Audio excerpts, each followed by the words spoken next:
Dalam rangka memeriahkan HUT RI ke-73, Organisasi Kepemudaan Kerupuk atau Kerukunan Pemuda Kojengkang, Dusun Kojengkang, Kelurahan Palumbonsari, Kecamatan Karawang Timur, Kabupaten Karawang, Jumat 17 Agustus 2018, menggelar kembali beragam perlombaan. Kegiatan yang sudah menjadi agenda rutin tahunan perkumpulan pemuda ini sepertinya patut diacungi jempol. Pasalnya, kemeriahan lomba yang digelar banyak sekali mengundang ratusan bahkan ribuan pasang mata para penonton.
Agenda kegiatan yang dilaksanakan untuk memeriahkan HUT RI cukup mendapat dukungan penuh dari para sponsor lokal.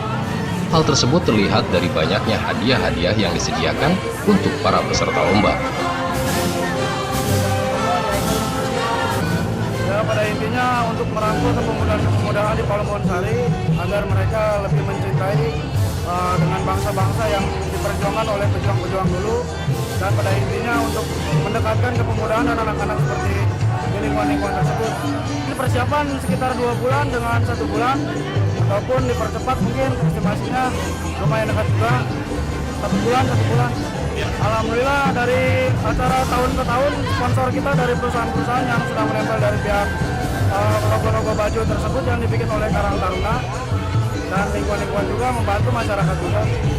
Kalau untuk kalangan anak-anak, dewasa, ibu-ibu, bapak-bapak kita rangkul semuanya agar lebih rukun untuk kedepannya. Dan mungkin untuk kedepannya sponsor-sponsor kami tidak meninggalkan acara ini dan tetap support dan solid kepada lingkungan kami. Palumbon Sari tetap nomor 1. Ya, kami apresiasi lah anak-anak memiliki gagasan tahunan di ulang tahun kemerdekaan RI ini. Yang pertama, kita meningkatkan ukhuwah di antara warga, khususnya para pemuda, agar kegiatan kemerdekaan ini bukan hanya bagaimana bereforia merayakan kemerdekaan, tapi bagaimana nilai-nilai kemerdekaan itu ditanamkan oleh generasi muda, khususnya di lingkungan Palumbon Sari. Yang kedua, kami inginkan sinergitas lingkungan karena potensi-potensi anak-anak muda hari ini yang memang butuh perhatian semua pihak, terutama di lingkungan, bagaimana menyalurkan hobi, menyalurkan bakat, menyalurkan karya anak-anak muda ini dalam wadah Karang Taruna yang sudah dibentuk, tinggal bagaimana mereka dimanfaatkan dan disalurkan ke berbagai tempat yang memang mereka disesuaikan dengan skillnya. Ini agenda tahunan lingkungan, di mana Hari Kemerdekaan RI kali ini tema kita sederhana, merdeka. Tujuannya adalah bagaimana lingkungan ini bisa menikmati Hari Kemerdekaan ke-73 ini benar-benar dengan merdeka. Kegiatan beragam lomba pun digelar di tengah-tengah irigasi yang ada. Selain panjat pinang, ada juga beragam lomba gebuk bantal, serta menyeberangi satu bambu yang diikat oleh tambang, di mana para peserta yang berhasil menyeberangi bebas memilih hadiah-hadiah yang disediakan. Panitia berharap kegiatan serta kemeriahan lomba dalam rangka memeriahkan HUT RI ke-73 ini dapat dirasakan oleh warga. Hal ini tentunya untuk memberikan kesan tentang pentingnya arti sebuah kemerdekaan. Dang Rukmana, Jatiluhur TV, mengabarkan.